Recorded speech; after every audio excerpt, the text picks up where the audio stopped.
Wherever you are, whatever time zone you are watching from, rise, shine, and decentralize. Welcome back to another transmission from the edges of the Web3 frontier. I am Maria Irene, and this is Ledger Live, your source for builder stories, real updates, and the internet computer's evolving ecosystem. Now, before we get into the good stuff, a quick note.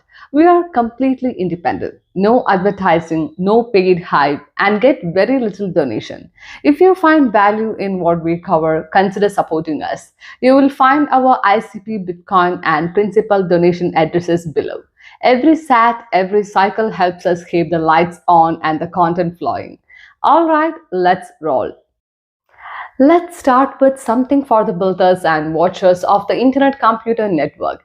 There is a new tool in town for node monitoring, and it's not your average dashboard. Xander and his team over at NEWT Dev Proprietary Limited have launched a fresh node monitoring app built on the Juno platform, which is designed to give both node operators and curious users a live view into Internet Computer node health, infrastructure, and performance.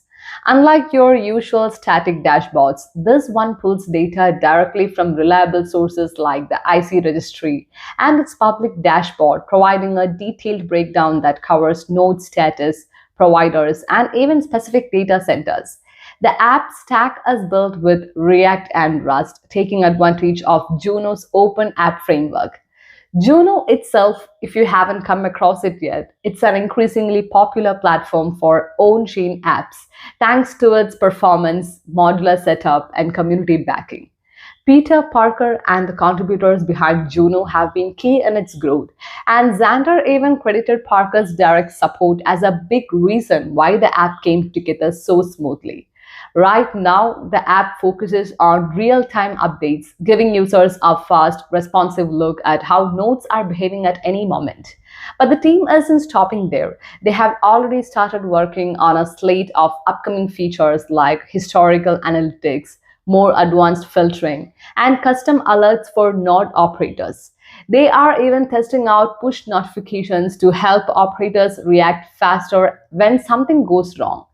Xander's also inviting the community to jump in, explore the app, and share any feedback, ideas, or bug reports. It's a pretty open invitation for anyone who wants to help shape a monitoring tool designed to serve the entire internet computer ecosystem.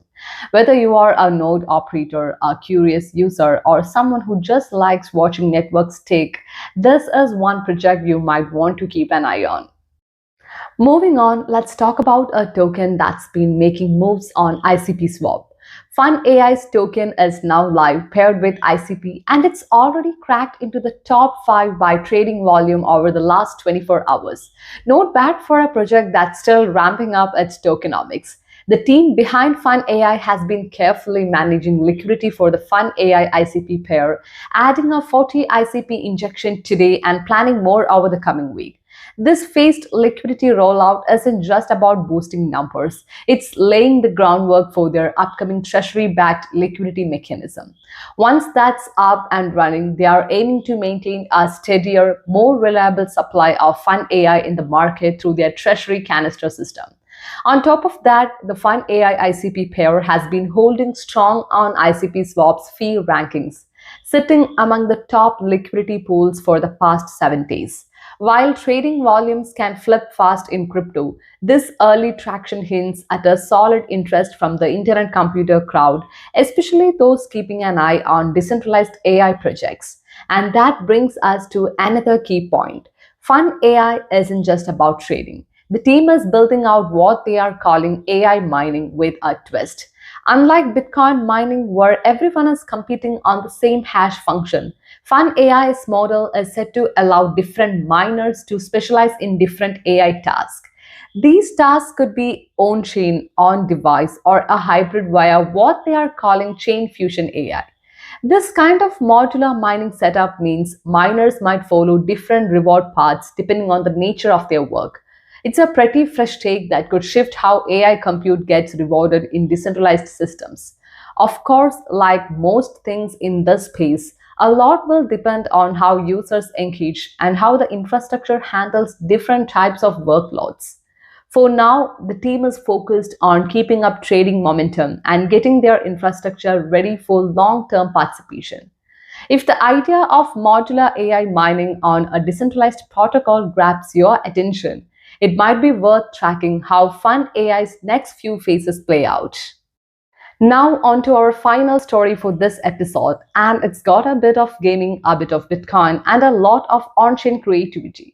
Game of Blocks, or GOB as it's known, is back with its next community rewards round, teaming up with ODIN.fund for a fresh airdrop campaign. This one is live now and runs through to 21st July with rewards split between GOB holders and active ODIN users. If you are new to GOB, here's the quick catch up. It brands itself as a culture coin and gaming token designed for the Bitcoin Ordinals ecosystem.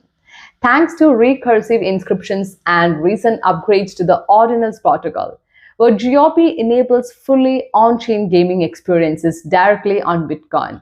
That's something that until recently wasn't even possible.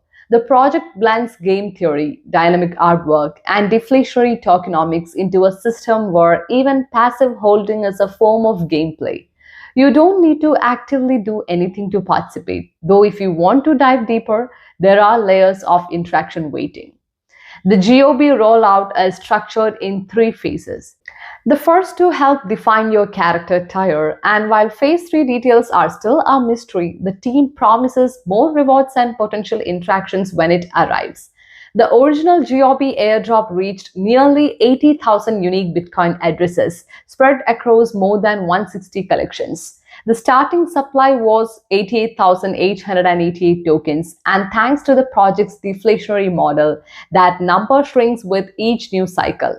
This latest airdrop will distribute 70% of rewards to users who buy or provide liquidity for GOB on ODIN.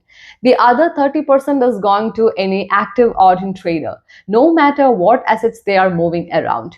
Bonus rewards will be based on trading activity, but the team is keeping the exact metrics under wraps to avoid any attempts at gaming the system. What makes GOB stand out is how it balances simplicity with complexity. For most holders, just sitting tight is enough. Your passive strategy is a valid one.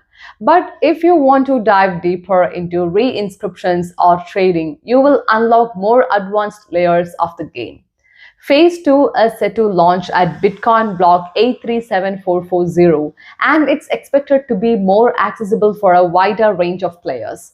The team behind GOB isn't rushing anything. Their focus remains on slow, steady growth, bringing more people into the fold and reinforcing the idea that whether you are active or passive, long-term participation is what drives the game forward. That's it for this round, explorers of the decentralized space. If this episode gave you insight, made you curious, or sparked ideas, like, subscribe, and ring the bell for more from Ledger Life. And don't forget, your support keeps this platform going. If you are into what we are building here, consider dropping a donation. Every bit helps us stay ad-free, sponsor-free, and focused on what matters. All project links, updates, and donation addresses are right down below. Oh, and before we go, a quick heads up. Caffeine is launching tomorrow. You will want to watch that space. Until next time, keep building, keep exploring, and remember, decentralization isn't just a trend, it's a direction. Peace out.